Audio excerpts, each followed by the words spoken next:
Hi அம்மா வீட்டுக்கு வந்தாச்சு. போகிறதுக்கு முன்னாடியே பக்கத்து வீட்டு தம்பிகிட்ட சொல்லிட்டு போயிருந்தேன். செடிக்கெல்லாம் தண்ணி ஊற்றிடான்னு சொல்லி. ஊற்ற மாட்டேன்னு சொன்னான். பட் வந்து பார்த்தா ஊற்றிருக்கா. செடியெல்லாம் செம்ம ஃப்ரெஷ்ஷாக இருந்தது. நேற்றுக்கே அம்மா சொன்னாங்க, நம்ம வீட்டில் பால் கொடுக்குற அங்கிள் வீட்டில் பசு குட்டி போட்டிருக்கு, கடம்பு பால் வாங்கி வச்சுருக்கேன் அப்படின்னு சொல்லி. இது நான் பிஃபோர் மேரேஜ் சாப்பிட்ட ஞாபகம் தான் இருக்குது. அதுக்கப்புறம் எனக்கு கிடைச்ச மாதிரியே தெரியல. ப்ரொசீஜர் ரொம்ப சிம்பிள் தான். ஒரு அடி பிடிக்காத பாத்திரத்தில் இதை வச்சு கொதிக்க விட்டுட்டு, அப்புறம் கொஞ்சம் ஒரு 10-15 மினிட்ஸ் இதை சிம்மில் வச்சு வற்ற விடணும்.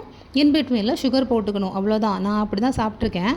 ஸோ இன்றைக்கும் நான் அதுதான் பண்ணிக்கிட்டே இருந்தேன். அப்போ தான் எனக்கு ஒரு விஷயம் ஞாபகம் வந்தது. முன்னாடி எங்கள் பாட்டி வீட்டில் பசு இருந்தது. நான் ஒரு 4th ஸ்டாண்டர்ட் படிச்சுட்டு இருந்தப்போ பாட்டி கால் பண்ணி சொல்லியிருந்தாங்க, வீட்டில் பசு குட்டி போட்டிருக்குன்னு சொல்லிட்டு. நான் பயங்கரமாக அழுக.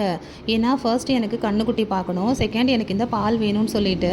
ஆனால் எங்கள் அம்மா ஸ்கூலில் லீவ் கிடச்சா தான் கூட்டு போவேன், அதுக்கு இன்பிட்வீனில் கூட்டு போக மாட்டேன்ட்டாங்களா. நான் பயங்கரமாக அழுதுட்டு நெக்ஸ்ட் டே காலையில் ஸ்கூல் போயிட்டேன். ஈவினிங் வந்து பார்த்தா எங்கள் வீட்டிலேருந்து சீம்பால் இருந்தது.